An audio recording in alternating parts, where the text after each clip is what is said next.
Rabbin rububiyetine, İslam'ın rehberliğine ve ruhu seyyidil enamın peygamberliğine razı olduğumuzu hangi sözle ve duyguyla ifade etmeliyiz? Rabbi Rahim'den, Din-i Mübin'den ve Resul-i Ekrem'den hoşnut olmayı sadakatin zirvesi saydığınız nazarı itibari alınırsa, rıza ufkuna ancak sadakat kulvarından geçerek varılacağı söylenebilir mi? O mübarek söz Efendimiz sallallahu aleyhi ve sellem'e ait. Sabah akşam müminlerin de virdi zebanı. O kendi nübüvvetini de kendisi tasdik ediyor. Yani kendi de kendinin sadıkı, musaddıkı oluyor. Yani öyle derken bize talimin içinde aynı zamanda zımnında bize talim ediyor. Böyle deyin. Radînâ billahi rabben. Rabb olarak Rabbimizden razıyız, hoşnutuz. Onun tasarruflarına rıza dideyiz veya dadeyiz. Ve bil İslami dinen, İslamiyet'ten de din olarak hoşnutuz. Ve bi Muhammedin Resul'a sallallahu aleyhi ve sellem Efendimiz'den de peygamber olarak hoşnutuz diyor. Bu bize talimdir. Bu virdi zebanimiz olmalı. Şimdi bu esas bizde bir duyguyu tetikliyor. Bu hissi içinizde geliştirecek, kök saldıracak, derinleştirecek işlerde, davranışlarda, amellerde bulunmak. Yani Efendimiz'i tanımadan bu ölçüde peygamberliğine rıza gösteremezsiniz. İslam dini kendi enginliğiyle, usulüyle, furuğuyla bilmeyince o sistemden razı olamazsınız. Rabbimizi azametiyle, ululuğuyla, esrar-ı üluhiyetiyle, esrar-ı rububiyetiyle bilemeyince ondan da hoşnut olamazsınız. Bu açıdan evvela ondan hoşnut olmanın, razı olmanın yolu onları çok iyi tanımaya vabeste. Bilen sever, bilmeyen de alakasız kalır. Çoklarının insanların iftihar tablosuna karşı alakasızlığı bilemediklerinden dolayı. Öğretilmemiş onlara. Bir kere yabancı kalmışlar. Azıcık böyle onlarda bir çerağı tutuşturur gibi bir meşale ucu gösterilebilseydi az merak edeceklerdi onu. Belki derinleşme imkanı olacaktı. Fakat sokak o fırsatı vermedi. Camilerde o fırsatı bulamadılar. Okudukları yerlerde o fırsata ulaşamadılar. Evde de öyle bir hava yoktu.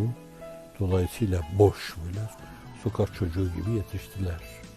Halihazırda ihraz ettikleri durum sadece Cenab-ı Hakk'ın bir lütfudur, bir ihsanıdır. Yani bunca ihmal edilmişliğe karşı, bunca zayi olmuşluğa karşı insanların hala La ilahe illallah Muhammedur Resulullah demeleri Cenab-ı Hakk'ın bir lütfudur. Nasıl oldu da biz bunca ihmale karşı, bunca ihmale rağmen hala bu kadar Allah'la münasebetimiz var. Ama azıcık meşgul olsalardı Zalâl-ı Rüstam'ın dediği gibi azıcık bize ta baştan Cenab-ı Hakk'ı öğretilmesi gerektiği şekilde öğretselerdi. Efendimiz'i gerektiği gibi tanıtsalardı. İslam'ı kendisine mahsus esprisiyle bize talim etselerdi. Bugün onlara karşı rıza duygumuz daha farklı olacaktı. Sürekli rıza duygusu bir alaka heyecanına inkılap edecekti. Daha yok mu, daha yok mu, daha yok mu deyip hep o işin arkasında koşacaktık. Yani bizim açımızdan bu. Bir bunu böyle anlamak lazım. Yani hangi yolla aranacak, hangi yolla o derinliğe ulaşılacaksa onu aramak lazım. Bu zaviyeden Efendimizin ifadesine yine bazı meselelerdeki mülazamımıza bağlı diyebiliriz ki o böyle diyerek Müslümana hedef gösteriyor. Bu hedefi yakalamaya çalışın. O duyguya, o seviyeye ulaşın diyor. Bir diğer taraftan da o bizim için bir hedefse siz kendinize bir hedef belirlediğiniz zaman oturup kalkıp hep aynı şeyin hülyasıyla yaşamaz mısınız? Yani abdeste giderken, çıkarken, namaza gelirken, hatta namazın içinde bile çok defa. Mesela diyelim ki işte bir ev peşindesiniz, bir yuva peşindesiniz. Yuvanızdaki de sizin peşinizde. Çocuklar peşindesiniz, çocuklar sizin peşinizde. Yani bu mevzuda oturup kalkıp hep aynı hülya ile. Bu hülyalar, içinizden geçirdiğiniz bu şeyler nezd-i uluhiyette birer dua şeklinde kabule karin olur. Hep oturup kalkıp aynı şeyi heceliyorsunuz. Aynı şeyi sayıklıyorsunuz. Allah bunları boş çıkarmaz. Bir yolu da bu meselenin. Sürekli onu kafanıza yerleştirmek, böyle giderken onu düşünmek, böyle gelirken onu düşünmek, onunla oturmak, onunla kalkmak, hep diyor ya, onunla gecele, hep hakkı hecele. Gece, gündüz hep hakkı hecele. Üçüncü bir mesele de bu mevzuda. Bu husustan sonra ellerimizi açıp doğrudan doğruya hani bunu söylemek lazım. Allah'ım beni rıza ufkuna ulaştır. Nasıl diyoruz yani? Affek ve afiyedeke ve rıdak. Allah'ım bila ma tuhibbu ve terda. Allah'ım bila ma tuhibbu ve terda. Allah'ım sevdiğin ve hoşnut olduğun şeye beni ulaştır. Allah'ım sevdiğin ve hoşnut olduğun şeye. Şimdi bazen bir insan çok samimi kalpten ister. Cenab-ı Hak anında lütfedebilir onu. Fakat bazen de o mesele belki bir 5 seneye, bir 10 seneye, bir 20 seneye merhundur. Yani miadudur. 20 sene onu isteyeceksin. Şimdi siz Cenab-ı Hakk'ın sizden hoşnut olmasını, sizin ondan hoşnut olmanız, onun icraatı aklınıza geldiği zaman yüreğiniz böyle hep rıza ile atması, nabızlarınızda hep rıza duyulması, kalbiniz dinlendiğinde hep böyle rıza sesi vermesi, bu seviyeyi ihraz etmeniz için size deseler ki 25 sene bu iş için yalvarmanız lazım. Yalvarır mısınız, yalvarmaz mısınız? Evet, bu çok önemli bir mesele. Bence bunun için öyle bir maratona girilebilir. Şimdi bu da meselenin bir yönü. Hafife almamak lazım. Rıza ufku, cennete girdikten sonra, Firdevs'e erdikten sonra, Hz. Muhammed Mustafa'yı gördükten sonra her şeyin ötesinde ve ridvanun minallahi ekber. Allah'ın hoşnutluğu ve rızası her şeyin üstünde, her şeye faiktir diyor. Bu önemli. Dünyada onun sizin için tecellisi ve zuhuratı farklı. Öteki alemde onu bilemeyiz yani. Burada o hoşnutluğun içinizde sizin her şeye karşı böyle hoşnut olma hissi öbür tarafta katlanmış olarak Rabbimizle bizim aramızdaki münasebet açısından bir farklılığa ulaşacak ve size farklı şekilde geriye dönecektir. İşte bunun için onca zaman dua etseniz bence değer. Ama ben zannediyorum onca zaman hiçbirimiz dua etmedik. 24 sene Allah'ım rıza, rıza, rıza, rıza, rıza, rıza, rıza deyip böyle içimizi dökmedik buraya. Oysa ki değerli. Efendimiz sallallahu aleyhi ve sellem de esasen kendi için de onu diyor. İki mesele zaten doğru. Radina billahi rabben. O başta rıza mertebesinin kutbudur.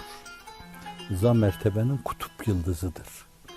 Rıza mertebesine ne kadar radiye, merdiye sırrını temsil eden rıza kahramanları varsa hep o kutup yıldızının etrafında dönerler. Kendilerini ona göre ayarlarlar. O merkez noktasını tutmuştur. Bu açıdan da Radina billahi rabben deyince önünüzde onu görmeniz lazım her zaman. Uçsanız, kanatlansanız Allah doğrudan doğruya sizin kulağınıza kendine mahsus kelamı ilahisiyle fısıldasa, dese ki ben senden hoşnudum. Fakat yine onu önünde görmen lazım. Seni onunla yan yana aynı rahleye otursa, aynı dersi verse, ona vahiy sana ilham dese, varidat dese, mevhibe dese, yine onu önünde görmen lazım. Çünkü sen bu duygulara, bu düşüncelere, bu mantığa, bu felsefeye, bu tefekküre, o anlayışa onun sayesinde erdin. Onun rehberliğinde erdin. Olmasaydı senin dünyan kapkaranlıktı, zindandı. Bu açıdan iradi olarak, kasti olarak onu önünde görme, sürekli onu muallim olarak tanıma. Bu çok önemlidir. Bazıları belli bir noktaya gelince o nokta bir taraftan ona karşı alakayı artırma noktasıdır. Diğer taraftan da hafizanallah her şeyi mizan-ı şeriatla tartmayan insanlar için küstahlaşma noktasıdır. Lauballiye girer, efendim benim nurum da onun nuru kadar diyebilir. O aynı zamanda bir küstahlaşma noktasıdır. Hafizanallah. O nuru evveldir, nuru evsattır, nuru ahirdir. Hiç kimse o nura ulaşamaz, o seviyeyi ihraz edemez ve tutamaz. Bu da Radina billahi rabben Efendimiz kendi adına diyor. Ve bil İslami dinen, İslam'ı onun kadar kavrayan, sistemden onun kadar hoşnut olan, o sisteme hayatını ölçüde vakfeden, o sistemi ikame etmeden başka bir şey düşünmeyen bir ikinci insan gelmemiştir. Hazreti Ebu Bekir ne kadar sıddıktır. Hazreti Ömer ne kadar hakkı batıldan ayıran bir Faruk'tur. Hazreti Zinnur ne kadar bir ehli Kur'an'dır. Hazreti Ali ne kadar manayı açık bir kahramandır. Bütün bunların bu mezayasını toplasanız bir yerde hallac etseniz yine Efendimiz sallallahu aleyhi ve sellem'in o İslam'a karşı olan rıza mertebesinin yanında o işin öşrü bile olamaz. Onları hafife almıyorum. Fakat o mevzudaki büyüğün büyüklüğünü vurgulama adına diyorum. Bu açıdan İslam sistemi, İslam organizasyonu o mevzuda da o yine bir rıza kahramanıdır. Ve bir Muhammed'in Resulü derken aynı zamanda kendi peygamberliğine de razıdır o. Burada bir şey arz edeceğim yani. Efendimiz sallallahu aleyhi ve sellem öyle mütevazi, kendisini mahviyete ve tevazuya kilitlemiş öyle bir insandı ki hep böyle tevazuyla hareket ediyordu. Bir kul gibi hareket ediyordu. Yerde oturuyordu. Eliyle yemeğini yiyordu. Hizmetçisiyle beraber oturuyordu. O yemeden yemiyordu. Kendisini en küçük insandan farklı görmüyordu. Fakat bir mesele var ki peygamberlik. Çok ağır gelecek bir mesele. İşte o bir faikiyet. La ilahe illallah Muhammedur Resulullah hakikatinin yanında önem arz eden, İslam'ın rüknü aslisi, imanın rüknü aslisi. Onu demeyince insan Müslüman olamıyor. Kendisi de onu demese dışta kalır. Arz edebiliyor muyum? İşte burada zahiren bir çelişki var. Yani bir fevkalade tevazuun yanında Cenab-ı Hakk'ın verdiği her mertebenin üstünde bir mertebe var. Muhammedur Resulullah, Muhammedun Habibullah, Muhammedun Radillah, Muhammedun Merdiyullah gibi mertebeleri ihraz ediyor. Efendimiz sallallahu aleyhi ve sellem orada aynı zamanda ve bir Muhammed'in Resul ediyor. Hz. Muhammed'in Resul olmasından da ben hoşnut oldum. Çünkü o Allah'ın bir takdiri ve tayinidir. Bu espriye bağlı o değişine dikkat ederseniz orada yine kendi omuzunda hissettiği bir külfet vardır onun. Efendimiz hem Resul hem de Nebidir yani. Çünkü ilham yoluyla da kendisine çok şey gelir. Hatta o hadisler dediğim şey vahiy gayri metlu. Onlar işte ilham türü şeylerdir. Onlar da vahiy deniyor. Hem de Resul'dür. Nebi ile Resul arasındaki farkı tefrik eden insanlar kendisine doğrudan doğruya zahiren mesaj geliyor, tebliğ ediyor. Başkaları da o mesajla amel ediyor. Diğerine gelince rüyalarıyla, ilhamlarıyla bir kısım vaz edeceği şeyler ona göre vaz ediyor bu istikamette. Efendim nübüvvet, risaletin bir kadem gerisinde oluyor. Bir yönüyle o ilhamlarla, böyle varidatla, mevhibeyle belki Efendimizin ümmetinden büyüklerin böyle beslendiği noktadan besleniyor aynen. Veya işte kendinden sonra o büyüklerin beslendiği noktadan daha önce o besleniyor. Aynı nokta oluyor, aynı kaynak oluyor. Aynı menherül azmül mevrud oluyor. Dolayısıyla Risaletin açıklığına, nehari olmasına karşılık o nübüvvet bir yönüyle leylidir ve az buçuk perdelidir. Fülüv denebilir yani ona.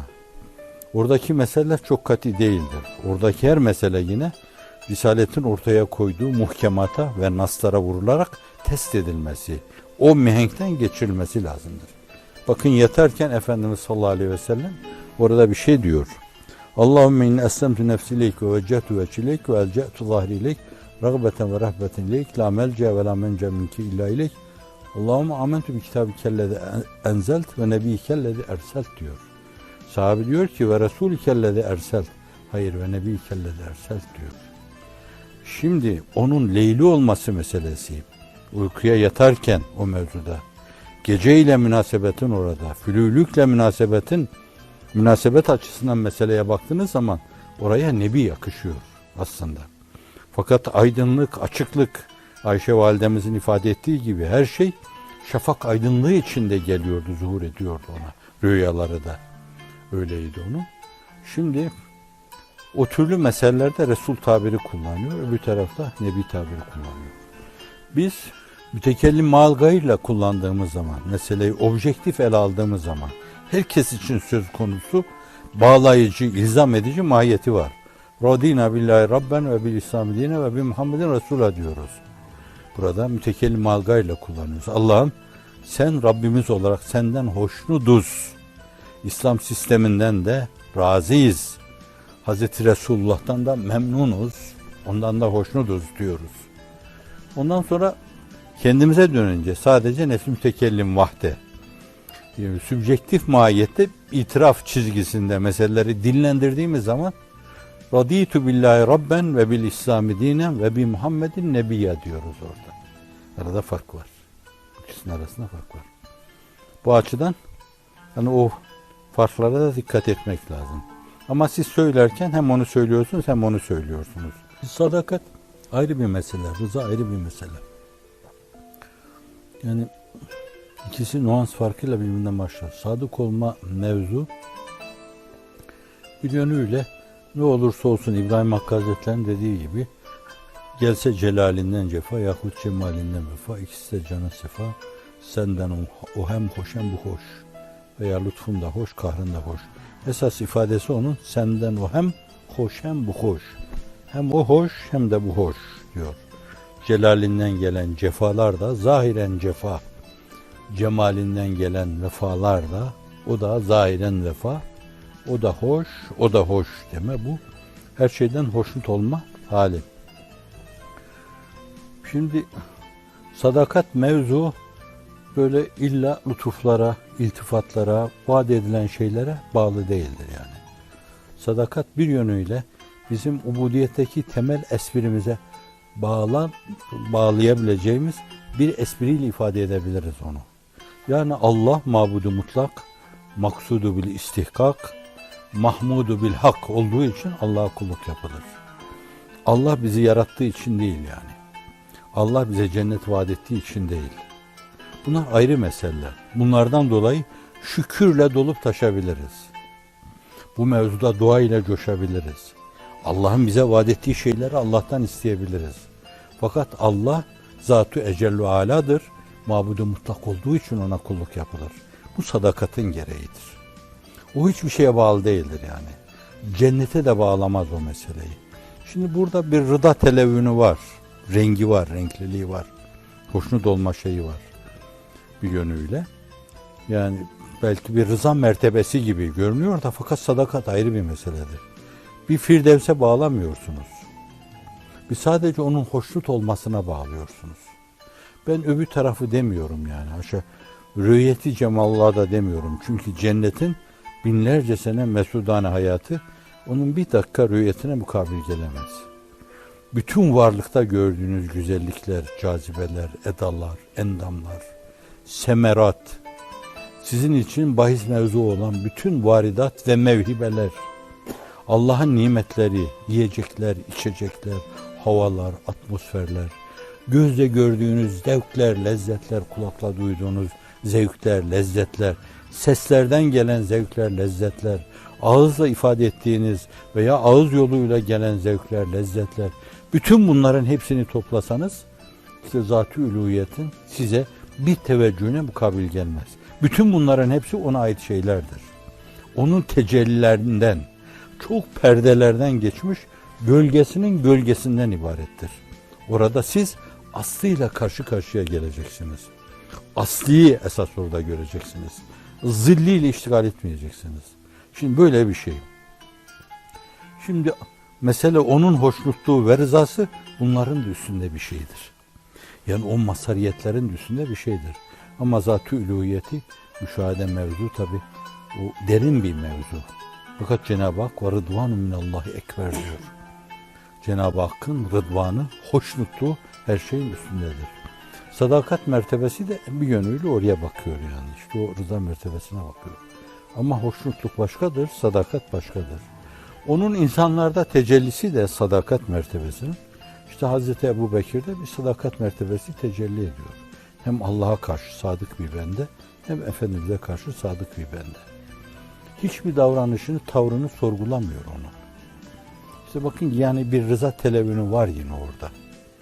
Mesela Efendimiz sallallahu aleyhi ve sellem'e diyorlar ki, senin sahibin bir gecede Mescid-i Aksa'ya gittiğinden bahsediyor. Hiç sorgulamıyor o meseleyi. Ben diyor o da bir mesele mi diyor. Ben her gün onun gökler ötesi alemlerden mesaj alıp bize sunduğuna inanıyorum. O da ne oluyor ki diyor. Sadakat budur. Ebu Bekir saf bir insan değil yani. Efendimiz'den sonra geriye kalan ne kadar insan var? İşte ben diyorum her zaman 30 bin 40 bin ancak var, yok yani. 30 bin 40 bin insanla Allah'ın izniyle Efendimiz'den miras aldığı o mirası sağlam bir zemine oturtuyor. O gün süper güç yani. Bir Roma İmparatorluğu, bir de Sasaniler, İran, o Persler, Medler, onlar var. O iki devleti de hakile ihsan ediyor. Oralarda İslam bayrağı şehbal açıyor, dalgalanıyor. Ebu Bekir basit bir insan değil. O devasa bir kâmet. Akkad'ın orada Abkariyatında anlattığı gibi üstün bir dahi Hazreti Ebu Bekir. Fakat bakın yani Efendimiz sallallahu aleyhi ve sellem sadakat mevzuunda şimdi aklı nerede kullanacaksın, kalbi nerede kullanacaksın, hissi nerede kullanacaksın ona çok iyi biliyor. Onu öyle inanıyor. Canını bana ver dese hiç tereddüt etmeden. Hani menkıbelere girmiş yani mağarada ayağını yılanın çıkacağı deliğe kapatıyor diyorlar. Menkıbe bu ama fakat Ebu Bekir'in radıyallahu anh sadakatini anlatma açısından çok önemli bir şeydir. Orada tir tir titriyor, Efendimiz'den dolayı endişe ediyor. Yani gelseler onu deşik etmeden o mızraklar Efendimiz'e iyileşmez. Ve Efendimiz onu teslim ediyor. Mazannike bifneyn Allahu salisuha. O iki kişi hakkında zannın ne senin yani? Allah üçüncüsü onların. Dokundurur mu onlara? La tahsen innallaha ma'ana. Tasalanma dostum, Allah bizimle beraberdir diyor. Teslim ediyor ve salıyor kendisini o zaman. Hep onun için titriyor. Bu sadakattır yani. Hazreti Ebu Bekir'de bir sadakat numunesi. Sizde bizde olan sadakat, birbirimize karşı sadakat, sevdiğimiz insanlara karşı sadakat, turnikeye önce girmişlere karşı sadakat, payeler vermek değil, makamlar vermek değil, olduklarından fazla abartıp onları başkalarının böyle taş atmalarına, başkalarının tecavüzüne sebebiyet verecek şekilde şişirmeler, balonlaştırmalar değil, sadakat. O yoldan ayrılmam esasen. Arkadaşlarıma karşı sadakat ifade ederken, hani İzmir'de olduğumuz zaman olduğu için ben öyle demiştim. Yani kordon boyunda görsem ki arkadaşlarımdan bir tanesi biriyle özür dilerim. Bağışlıyor musunuz? Flört ediyor. Kasemle yemin ediyorum size, benim arkadaşım hakkında kanaatim katiyen değişmez. Usulünce ikaz ederim. Başka öyle gitmesini istemem ben onun. O benim elimden tutması lazım öbür tarafta. Benim de bir elden tutma takatım, gücüm varsa onun elinden tutma isterim. Ama bu türlü takıntılarla ne o benim elimden tutabilir, ne de benim onun elinden tutmama fırsat verirler. İşte o bir sadakat şeyidir.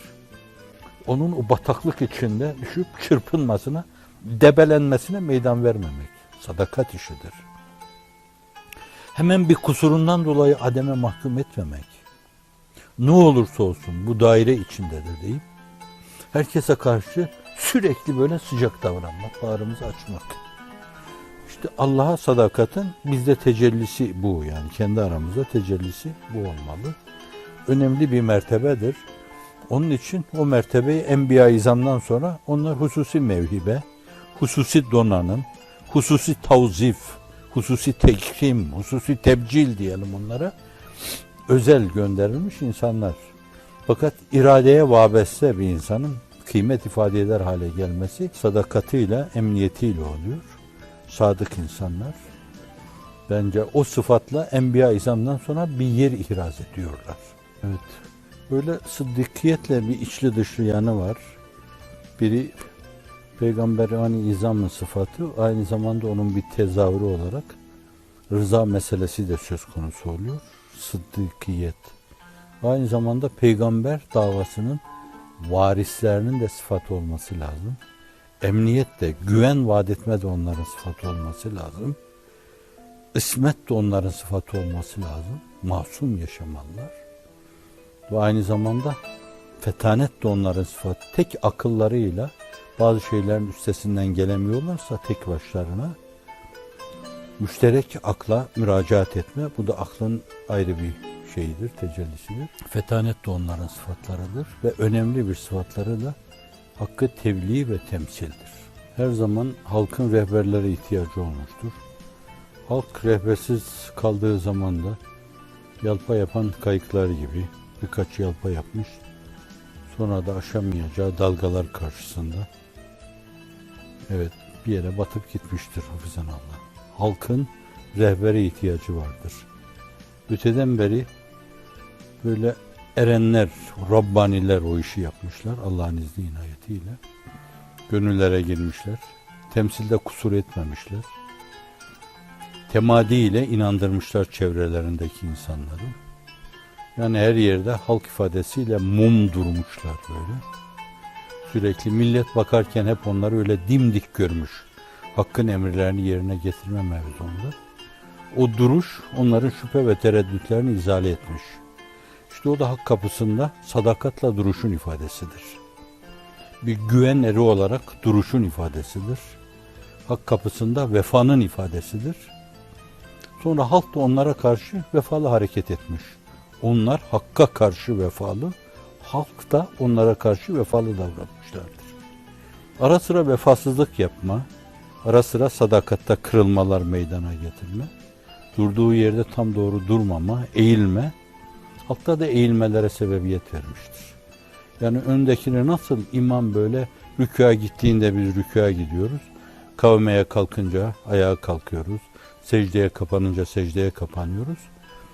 Böyle halkın dikkati üzerinde olan insanlar, o rehber kimseler, kanaat önderleri, mürşitler, bilge insanlar, bunlar da davranışlarıyla sürekli halkı yatırırlar, kaldırırlar, belli bir yöne yönlendirirler. Çok önemlidir.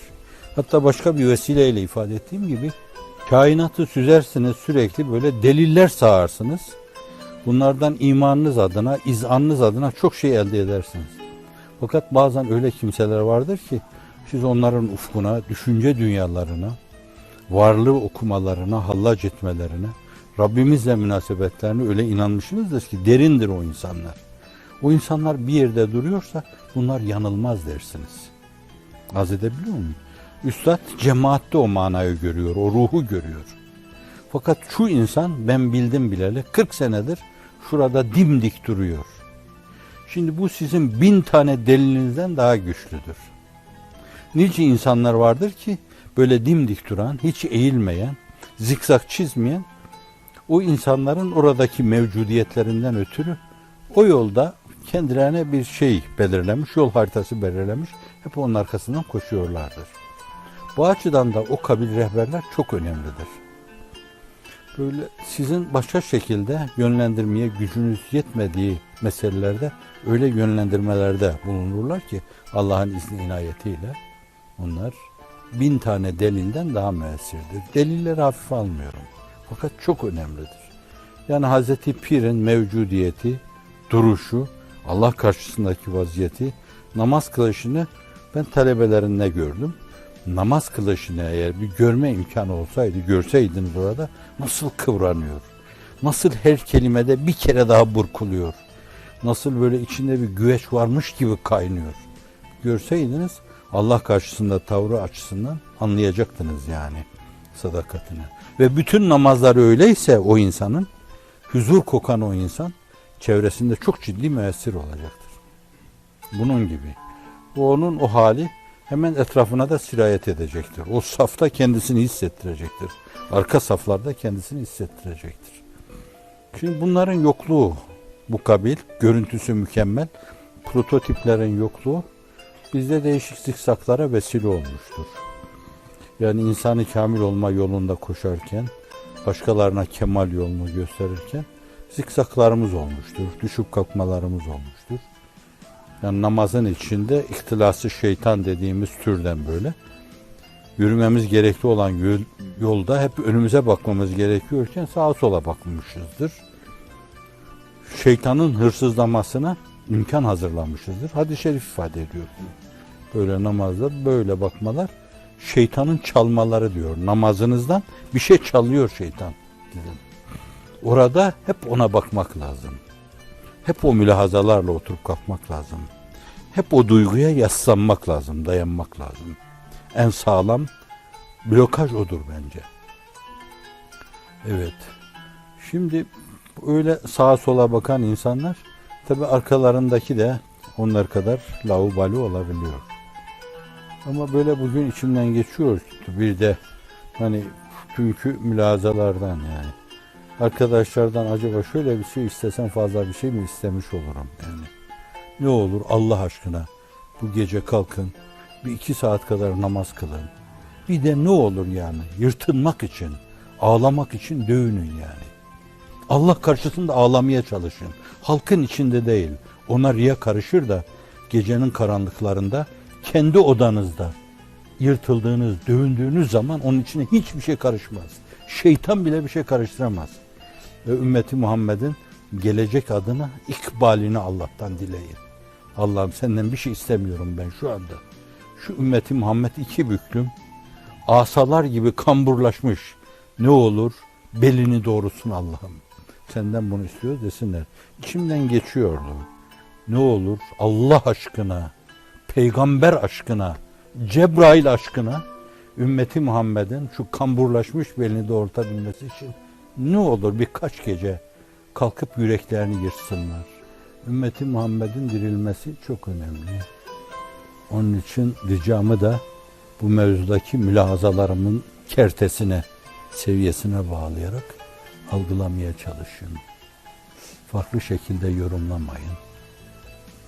Rencide edici yanlarıyla değil, ümmetin maslahatı adına ifade ettiği şeyler açısından. Bazı kimselerin ümmeti Muhammed'le alakasızlığı karşısında hislerimin güdümünde bazı naseza nabeca tavır davranış ve sözde beyanda bulunuyorsam onu da benim o mevzudaki masumane mülahazalarıma bağlayarak lütfen mazur görün. Hiçbir şey düşünmedim diyemem. Fakat çok defa ben sadece onu düşündüm. Hatta kendimi çok ciddi düşünmem gerekli olduğu yerlerde bile sadece onu düşündüm. Ve şimdi diyorum ki iyi ki başka şey düşünmemişim. Çünkü bu halim başka şey düşünmeme benim müsait değildi. Allah'ım bizi rızanla serfiraz eyle. Sıddık'inden, emin olanlardan, fetanet sahiplerinden, ismet sahiplerinden, tebliğ kahramanlarından, imana ve Kur'an'a hizmete kendini adanmış ruhlardan, vakıf gönüllerden eyle. Amin. Ve salli ve sellem ve barik ala seyyidina Muhammedin ve ala âli ve sahbihi ecma'in at-tayyibin at-tahir.